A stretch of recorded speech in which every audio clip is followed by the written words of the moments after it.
Meus amados irmãos, graça e paz, como bem nós falamos no chat, o primeiro vídeo terminou de forma abrupta por conta do tempo da câmera, mas nós vamos fazer as considerações finais do primeiro vídeo agora na introdução, para que os irmãos consigam amarrar a ideia do texto. Nós que estávamos concluindo, né, o primeiro vídeo, e já no verso 25 do capítulo 2, o verso assim nos dizia, após falar justamente homem e mulher uma só carne, esta união, né, os dois se tornam um, o texto vai terminar dizendo: ora, um e outro, homem e sua mulher, estavam nus e não se envergonhavam. O texto termina dessa forma para justamente nos dar a ciência dessa criação perfeita de Deus, santo de Deus, imaculado de Deus. De maneira que a ideia aqui desta não vergonha, e ela tem uma ideia de uma concepção pública, enfim, é porque ambos poderiam ser um na frente do outro, eles mesmos, né? A ideia de transparência.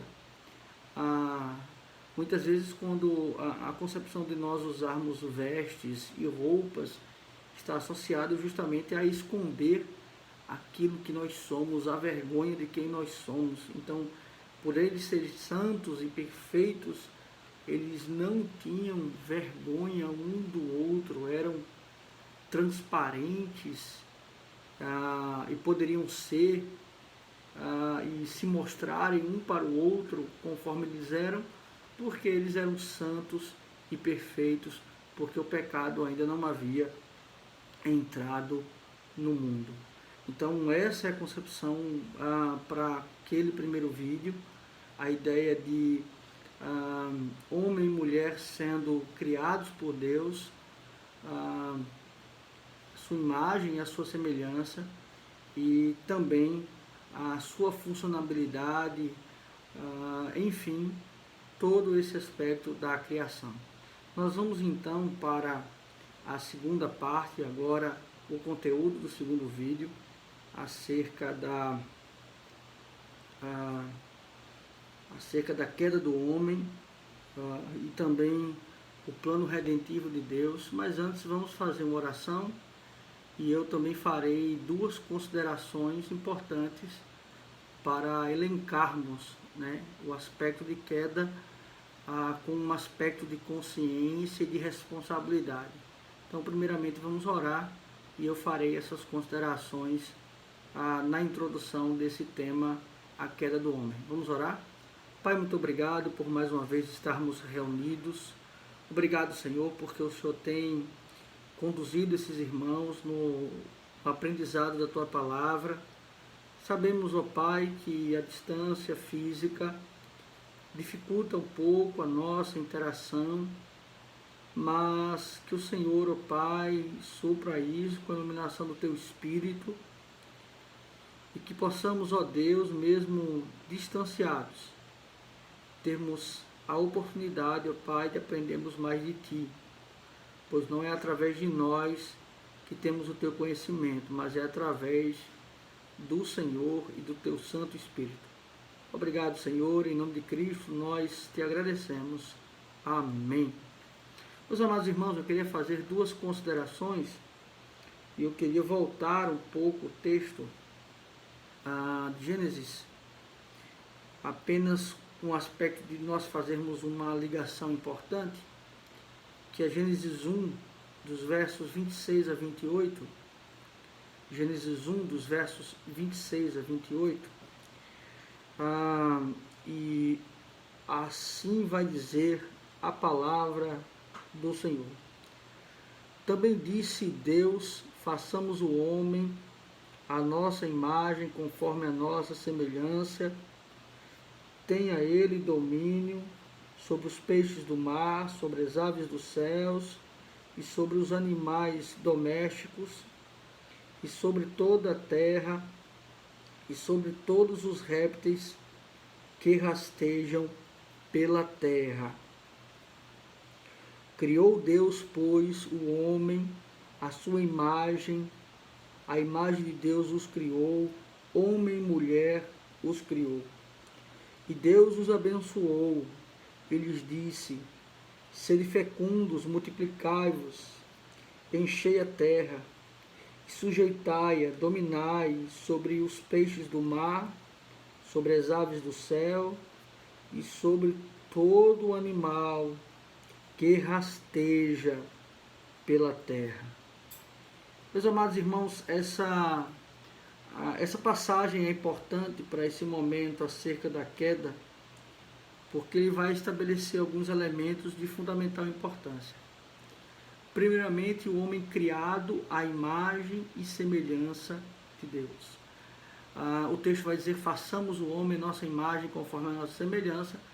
Então isso já nos aponta que a Trindade, Deus Pai, Filho e Espírito Santo, estavam presentes na criação do homem. E esta imagem nada mais é do que os atributos de Deus. E é por isso que o homem, então, é a excelência da criação. Porque ele reflete a imagem de Deus, os seus atributos, logicamente, atributos visíveis. Então, nós já observamos que este homem é dotado de saber, de conhecimento, de inteligência, de discernimento, de criatividade, em distinção dos demais seres criados, que são movidos pelo instinto, sem uma concepção racional. Então, aí está a distinção do homem. E este homem é colocado, então, no jardim por ser representante de Deus. Deus o nomeia representante. E nós observamos que, nesse aspecto criacional, Deus estabelece mandatos para esse homem. Mandato cultural, mandato social, mandato espiritual. Então são 3 mandatos estabelecidos para o homem ali. Então nós também observamos nessa introdução que o texto deixa claro que o governo, o domínio da criação está para com o homem. O homem, então, é responsável por governar e dominar toda a criação. Isso também nos remete a uma harmonia dessa criação. Ele repete sempre, por último, né, os animais que rastejam. Nós vamos ver essa concepção também acerca da serpente, né, e que então isso quebra, né, o mandato de Deus. Então isso é extremamente importante. Então nós vamos observar que este homem é criado à imagem e semelhança de Deus. Ele tem um aspecto dos atributos visíveis do Senhor. Ele é dotado de inteligência, de discernimento, de sabedoria, de conhecimento, de racionalidade, de criatividade. Então, é a excelência da criação, conquanto ele não é a centralidade das coisas existirem. Ele é a instrumentalidade de Deus para governar ou para ser guardião de toda a criação, mas não a centralidade dela. Então isso é fundamental. Tudo não foi criado para o homem, pelo homem, não. Tudo foi criado para Deus, para a glória de Deus, por meio do próprio Deus, do Senhor Jesus Cristo. Então isso é fundamental. Sabendo disso, desses apontamentos, nós vamos agora analisar Gênesis capítulo 3. E é fundamental, se os irmãos estão observando, nós estamos utilizando a Bíblia revista e atualizada. É importante os irmãos terem as versões semelhantes para que os termos, né, sejam iguais e a gente possa então ter um maior entendimento do texto bíblico, ok? Vamos então fazer a leitura e explicando verso a verso os pontos desse texto fundamentais. Vamos lá. Mas a serpente, mais sagaz que todos os animais selváticos que o Senhor Deus tinha feito, disse à mulher: é assim que Deus disse: não comerás de toda a árvore do jardim? Primeiramente, aqui é estabelecido agora a existência de algo que não havia no jardim, que era o pecado. Veja, quando é que o pecado é estabelecido? O pecado é estabelecido no firmamento celestial, certo? Na criação dos anjos. E este pecado, então, é concebido por Lúcifer e por outros anjos que também comungam da mesma ideia que ele. Qual era a ideia, então, de Satanás, de Lúcifer, dos demais demônios? Era justamente se tornar semelhante a Deus e então governar todas as coisas. Então, os anjos, Lúcifer, eles foram criados naquele tempo e espaço estabelecido nos 6 dias da criação. Não só foi o nosso cosmo criado naquele tempo, mas toda a criação, incluindo os seres angelicais. Então nós vamos observar que esta queda é uma queda rápida. Embora também tenham sido criados perfeitos, eles tinham livre arbítrio. Eles poderiam então ter a possibilidade de pecar. E pecar significa errar o alvo, desobedecer, não seguir aquilo conforme Deus estabeleceu. Então isso é importante para nós entendermos isso. Então essa possessão, vamos dizer assim, de Lúcifer sobre a serpente por si só, não é ela que detém o pecado, mas sim Satanás que a toma. Isso também pode ser visto nos textos quando se trata de possessão demoníaca e fala a respeito dos porcos, né? E de fato demônios tomando animais para estarem ali. E claro, isso sobre a concessão do próprio Cristo, sobre a concessão do próprio Deus. Temos que ter isso em mente. Veja, não existe uma batalha entre o bem e o mal. Isso não existe uma batalha entre Deus e o diabo, certo? Porque senão atribuiríamos 2 poderes, 2 forças. Não. O diabo, Satanás, ele está sobre o senhorio, sobre o domínio do próprio Deus. Então isso seria dualismo, não podemos ter essa visão, certo? Então assim, Satanás e o diabo, eles só agem conforme os decretos estabelecidos por Deus. O Senhor governa sobre todas as coisas, inclusive sobre principados e potestades. Então isso é fundamental para nós.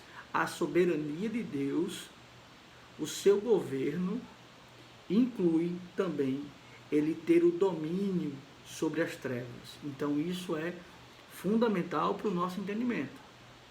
Então aqui a serpente, ela é um instrumento de Satanás para então introduzir primeiramente dúvida sobre o que Deus havia estabelecido. A mulher foi instruída pelo homem em relação aos mandatos, em relação ao que Deus estabeleceu. Então, a primeira coisa que ele faz é colocar um peso na exigência de Deus.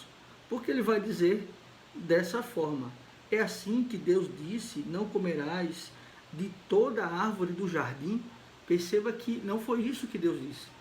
ele distorce a verdade de Deus. Porque Deus só proibiu que o homem, então, não comesse apenas de uma árvore, a árvore do conhecimento do bem e do mal. Lembrando que essas árvores não têm poder místico, não está em seus frutos, digamos assim, o pecado, a desobediência, não é um fruto sobrenatural. O que há é o estabelecimento dessas árvores, é o estabelecimento de obediência e desobediência, de vida e de morte. Então o efeito dessa árvore não está no fruto, mas o efeito dessa árvore está na ação ou na omissão do homem, em obedecer ou desobedecer a Deus. Então isso é também fundamental nós compreendermos esse aspecto. Então o texto ele vai nos dizer assim: respondeu-lhe a mulher, do fruto da árvore do conhecimento, do fruto da árvore do jardim podemos comer, mas do fruto da árvore que está no meio do jardim, disse Deus, dela não comereis, nem tocareis nela, para que não morrais. Aqui então veja o equívoco onde começa, porque a mulher traz o entendimento que teve acerca do que Deus havia dito, só que ela inclui aqui algo que Deus não falou, o equívoco da informação. Nem toqueis nele. Deus não falou que não podia tocar, Deus falou que não poderia comer. Então aqui é algo importante, porque ela passa a ter dúvida do que foi ensinado e se equivoca na informação. Não é que o homem passou a informação errada para a mulher, mas é que a serpente, como disse o texto, mais sagaz, né, entre os selváticos, instrumento de Satanás, começa por dúvida na mente de Eva. No caso da varoa, né? Ainda não é Eva. Então, mas por quê? Se Adão era o representante, por que então que Satanás não vai até Adão, não tenta Adão? Mais uma vez aqui é algo fundamental. A ideia satânica aqui é justamente inverter tudo que Deus estabeleceu. É transformar o que Deus estabeleceu. A partir do momento que ele vai até a mulher, não é porque a mulher é o sexo frágil, não é porque a mulher é menos capaz do que o homem, não é porque a mulher é mais fácil de ser enganada. Essa não é a estratégia, essa não é a visão. Porque ambos, homem e mulher, eles têm capacidades iguais. Eles foram criados ambos à imagem e semelhança de Deus. Eles só têm funções distintas. Então a mulher de forma nenhuma ela é menos capaz que o homem, ela de forma nenhuma é menos inteligente do que o homem, ou ela é mais fácil de ser enganada. Esse não é o aspecto do texto. Não. Satanás, com a sua malignidade, ele tenta agora inverter os papéis. Como Deus estabeleceu o homem como sendo o cabeça, ele traz a mulher para ser então enganada, para que esse papel seja invertido. E agora não mais o homem passe a orientar ou a ditar, certo? Ou a ditar as regras, ou então ensinar, mas ao contrário. A mulher então passa a orientar o marido, a mulher então passa a dar a instrução para o marido. Então ele tenta inverter a criação. E é isso que há no mundo de hoje. A inversão é justamente tentando deturpar aquilo que Deus estabeleceu. Então, essa foi a estratégia de ir até Eva. Mas vamos avançar mais um pouco no texto. Ela vai dizer: para que não morrais. Então a serpente disse à mulher: é certo que não morrereis, porque Deus sabe que no dia em que dela comerdes, se vos abrirão os olhos, como Deus sereis conhecedores do bem e do mal. Veja, aqui é muito importante, porque ele agora lança incredulidade sobre Eva, sobre aquilo que ela tinha como certo, incredulidade em Deus, e mais do que isso, a cobiça para ser o próprio Deus, a vaidade de ser igual a Deus. Mas o estabelecimento da morte aqui, morte é separação, certo? Então isso é importante. Morte não é aniquilação, morte é separação. O texto vai deixar claro também: conhecedores do bem e do mal. O mal aqui é porque assim, Deus é conhecedor do bem e do mal. Mas como é que Deus conhece o mal? Tendo a possibilidade de fazê-lo? Não. Quando nós dizemos assim, Deus pode todas as coisas, e aí eu vou dizer algo a você, você pode se espantar. Não, Deus não pode todas as coisas. Deus não pode mentir. Deus não pode roubar. Deus não pode enganar, porque isso não faz parte da sua natureza. A natureza de Deus, ela é santa, ela é pura. Ele não tem a possibilidade do pecado. Então, isso é algo importante. Deus, ele não pode pecar, porque sua natureza é santa, é imutável. Então isso é fundamental. O conhecimento de Deus do mal se dá através do contraste. Ora, o que é o contrário do bem? O mal. Ora, então se, por exemplo, eu vou escolher uma camisa, a camisa ideal para eu trabalhar é uma camisa azul, vamos supor, e eu sempre escolho azul. Mas como é que eu conheço então uma camisa vermelha, por exemplo?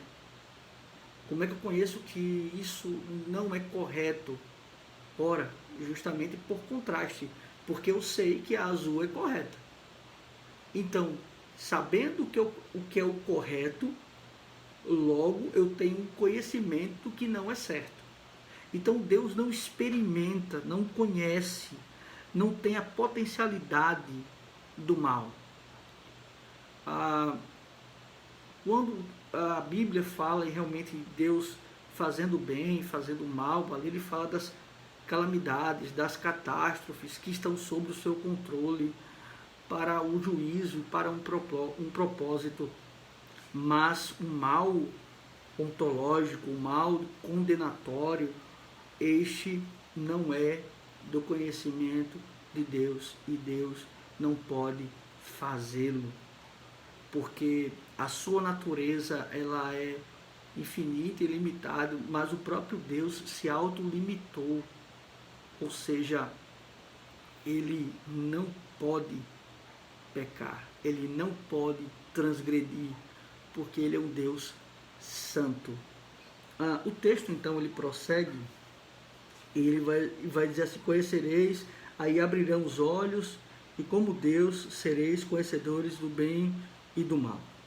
Vendo a mulher que a árvore era boa para comer, agradável aos olhos, e árvore desejável para dar entendimento, tomou-lhe do fruto e comeu.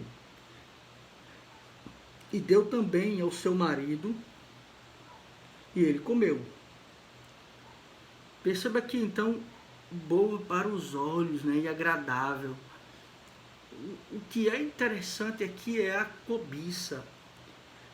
E aí eu deixo para os irmãos observarem depois, em Êxodo capítulo 20, quando nós vamos ter a descrição dos 10 mandamentos, nós vamos observar que todos os mandamentos ele tem um aspecto externo. Mas o último mandamento, não cobiçarás, ele é um aspecto intimista, ou seja, do coração. E é nesse sentido que Cristo vai analisar a lei em Mateus 5, no Sermão do Monte. E é justamente este pecado, a cobiça, primeiramente a incredulidade, a desobediência, a cobiça, que vai acarretar no pecado de Eva. Algo que estava em seu coração, algo agradável aos olhos. Não uma ação, mas primeiramente um desejo, né? Então, este é o sentido do texto. E aí vai dizer no verso 7, abriram-se os olhos de ambos, e percebendo que estavam nus, coseram folhas de figueira e fizeram cintas para si. Percebam uma coisa importante aqui. Onde estava Adão neste momento? Muitos comentaristas vão dizer que Adão estava próximo à mulher, ou que ele estava inclusive do lado da mulher. E isso então leva à negligência, à omissão de Adão quanto ao seu papel. Então, eles abrem os olhos, eles se aperceberam nus, ou seja, eles não mais tinham, digamos assim, eles não mais tinham aquela concepção de transparência um com o outro, de realmente, por serem perfeitos e santos, eles estarem sem nenhuma vergonha. Eles precisavam cobrir as suas vergonhas, porque justamente mostra os defeitos, enfim. Então, perceba então que o pecado entra, e nós vamos então perceber essa questão. Por que Adão vai então pegar essas folhas de figueira e cobrir-se? Porque ele descumpriu, né, o pacto das obras, ele não foi obediente, ele não foi representante de Deus, ele foi omisso quanto à sua mulher, e ele agora tenta, através de um ato de cobrir as suas vergonhas, de ser aceitável perante Deus também, e ser justo perante Deus, né? Então, vejam esse aspecto importante do texto.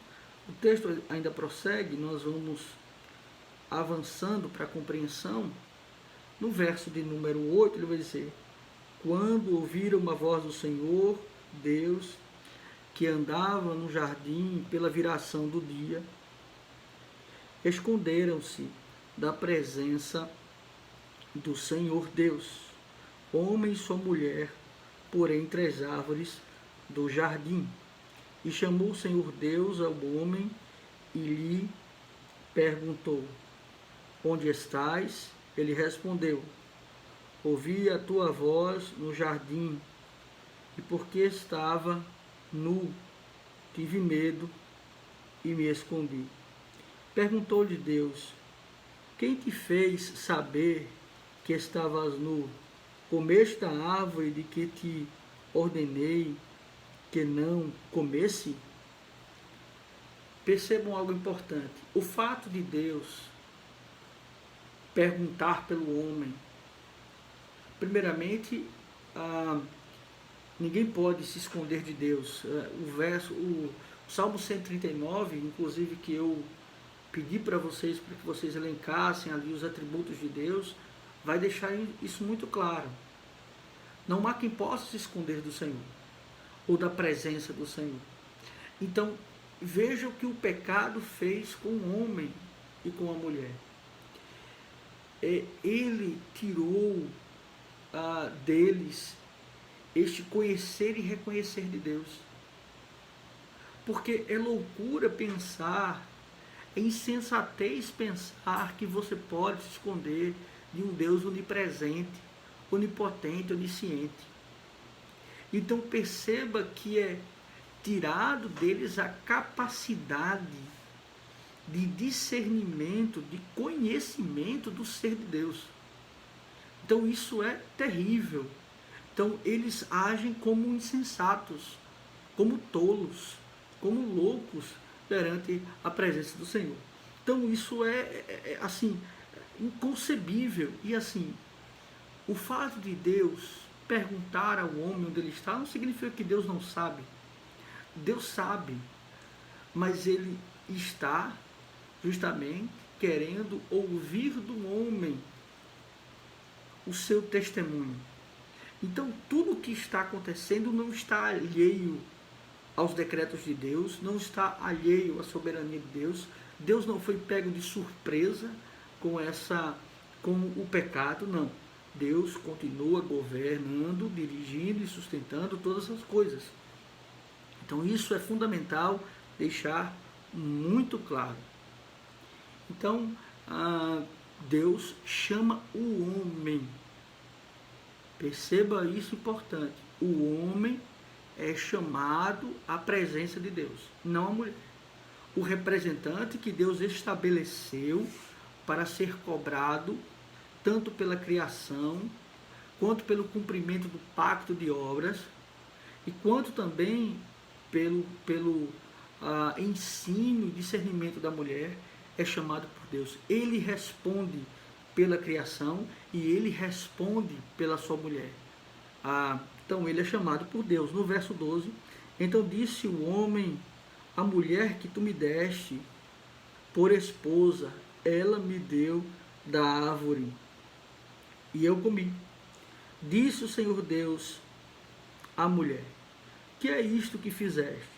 Respondeu a mulher, a serpente me enganou e eu comi. Perceba aqui um outro aspecto do pecado. O pecado me faz não ser responsável pelos meus atos e sempre transferir a responsabilidade para o outro. Ele então joga a responsabilidade para Deus. A mulher que tu me deste. Ou seja, a culpa é de Deus. A culpa é tua, porque foi a mulher que tu me deste. E a mulher, a serpente, me enganou. A serpente me enganou. Então, aqui há uma omissão de Adão, há uma transferência de culpa. Eva também faz da mesma forma.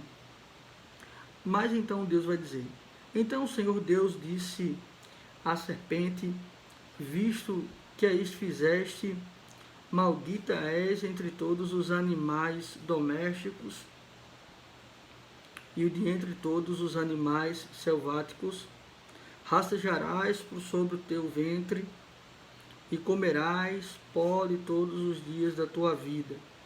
Porém, inimizade entre ti e a mulher, e entre a tua descendência e o seu descendente, e esta te ferirá a cabeça, e tu ferirás o calcanhar.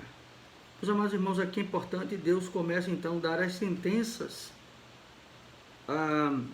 e primeiramente ele dá a sentença à serpente, o instrumento de Satanás, que é interessante, ele não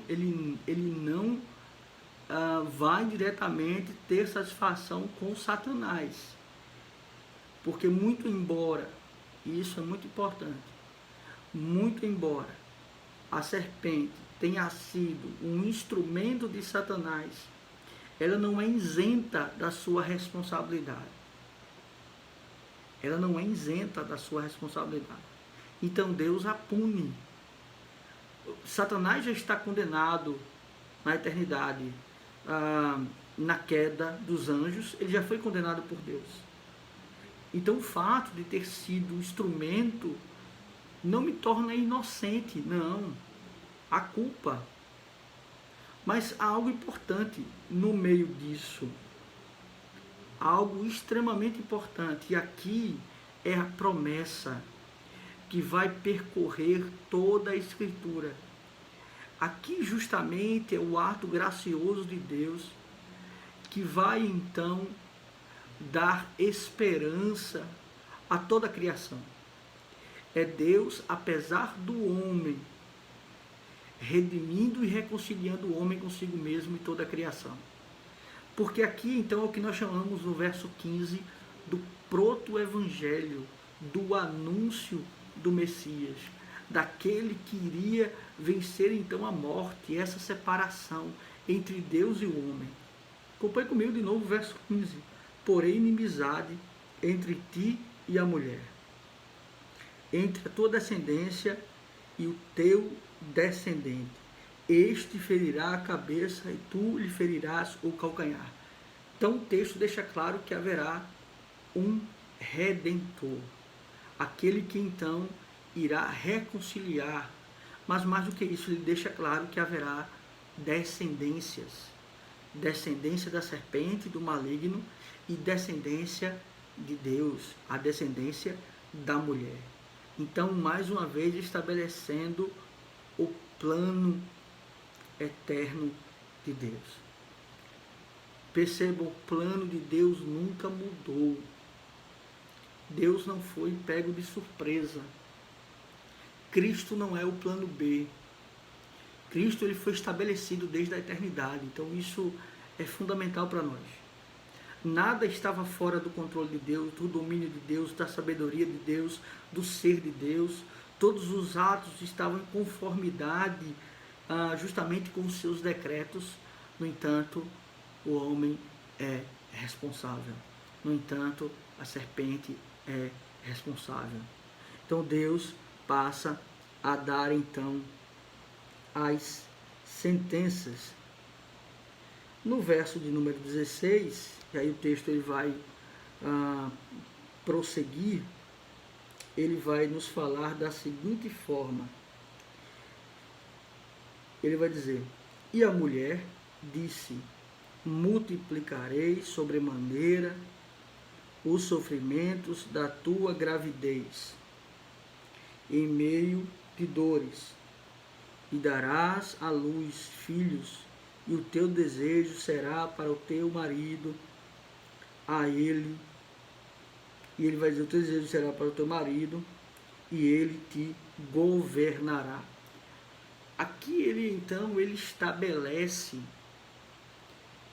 porque assim, a mulher se rebelou contra Deus, e aí é uma característica da mulher, e nós vamos ver uma característica do homem. O desejo para o teu marido aqui não tem a ver com relações sexuais. O desejo para o teu marido é a síndrome de Eva. Será sempre a mulher tentar controlar, manipular, articular para dominar o homem. Ela sempre terá intrínseco na sua natureza pecaminosa a vontade e o desejo de ter o controle sobre o marido.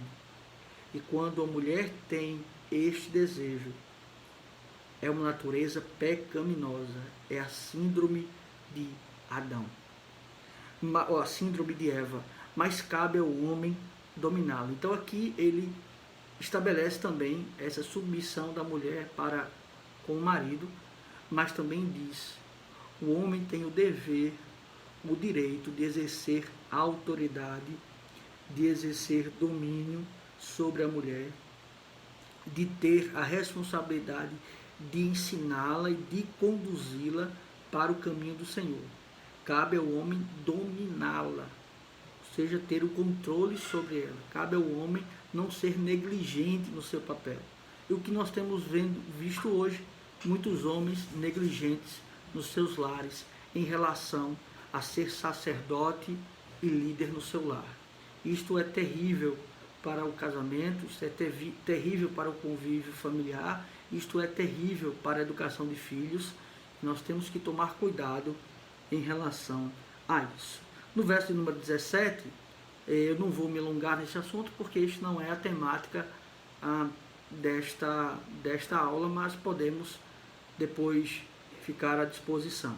Verso 17, assim vai nos dizer: E a Adão disse: Visto que atendeste à voz da tua mulher e comeste da árvore que ordenei não comerdes, maldita é a terra por tua causa, e em fadigas obterás dela o sustento durante os dias de tua vida. Ela produzirá também cardos e abrolhos, e tu comerás a erva do campo. Aí ele vai dizer: no suor do teu rosto comerás o teu pão, até que tornes a terra, pois dela foste formado, porque tu és pó, e ao pó tornarás. Uma coisa que é importante é: trabalho não é sentença condenatória de Deus, mas o cansaço, o esforço, a fadiga, isto sim é condenação. O parto não é condenatório, mas as suas dores são condenatórias. Então nós não podemos misturar as coisas. Um ponto importante aqui é que todos se confundem nessa ideia de certamente morrerás. A ideia não é morrer imediatamente. A ideia não é essa, mas haverá um tempo que haverá morte. Então, o homem deixou de ser imortal. Ele voltará ao pó, ele voltará então à sua essência de elemento do que foi criado. Então perceba que o homem então perde a sua imortalidade. Veja, ele continua sendo eterno. Nós vamos entender isso mais à frente, porque o homem é feito de material e de imaterial, mas ele não é mais imortal. No verso de número 20, ele vai assim nos dizer: E deu o homem o nome, deu o homem o nome de Eva, a sua mulher, por ser a mãe de todos os seres humanos.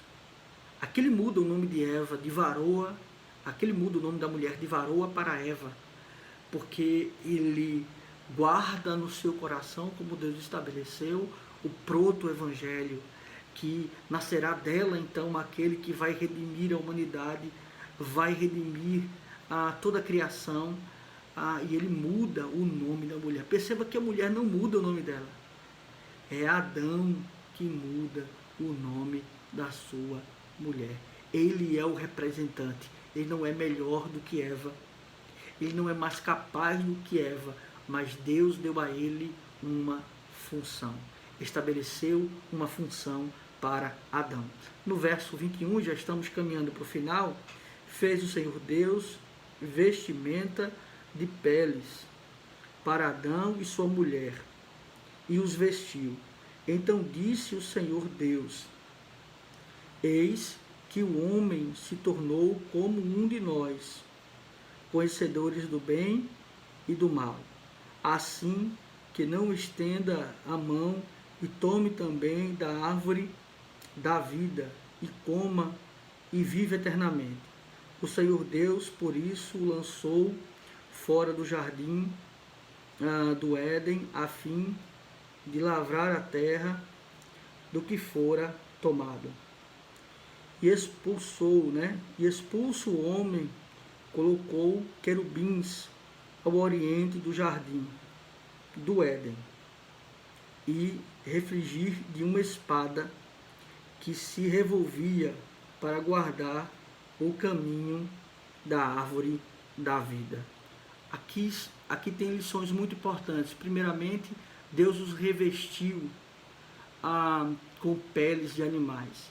Deus fez um sacrifício, uma expiação. Então Deus estabeleceu a forma de culto e de perdão de pecados. Como então esses homens eles eram redimidos e aceitos por Deus. Perceba, enquanto o homem tentou pela sua própria força ser novamente aceito por Deus, Deus estabeleceu a maneira como ele deveria ser aceito pelo próprio Deus. através da expiação, do derramamento de sangue. Então está aqui o estabelecimento da esperança do Cordeiro Perfeito, que nos reveste, né, e cobre o nosso pecado, a nossa injustiça, e podemos estar então mais alvos do que a neve. Um aspecto importante é porque Deus expulsou o homem do jardim, seria uma vingança? Não. A expulsão do jardim é, na verdade, graça de Deus. Porque o homem não tinha mais possibilidade de morar no jardim, ele era indigno, ele precisava ser restaurado, ser redimido pelo Senhor. E ele não poderia comer da árvore da vida, ele poderia comer antes. Se ele tivesse comido antes da árvore do conhecimento do bem e do mal, não teria efeito a árvore do bem e do mal. Mas agora, se ele comer da árvore da vida, ele será novamente imortal. E aí teríamos um problema, porque o homem seria imortal sendo pecador, não tendo mais então relacionamento com Deus. Então ele viveria imortal em pecado. E Deus, pela sua graça, sua misericórdia, resolve tirar o homem do jardim, para então, em uma peregrinação e uma promessa, este homem aguardar o Redentor, autor, consumador da sua fé, que iria redimi-lo dos seus pecados. Deus tipificou a Cristo quando ele sacrificou um animal para cobrir o homem e a sua mulher com vestes e com pele de animal. Então, meus irmãos, eu espero que tenhamos entendido esta terceira lição da criação do homem e da queda. Que Deus assim nos abençoe. Observe as informações do grupo, estaremos à disposição, e também no privado os irmãos podem tirar as dúvidas. Farei o questionário e mandarei para os irmãos. Vamos orar ao Senhor? Pai, muito obrigado por esta aula, obrigado, Senhor, por este momento. Abençoa cada irmão, família aqui representada e nos dá, Senhor, a vontade e o desejo de te buscar em espírito e em verdade. É assim que nós oramos, em nome de Cristo. Amém. Que Deus abençoe, meus irmãos.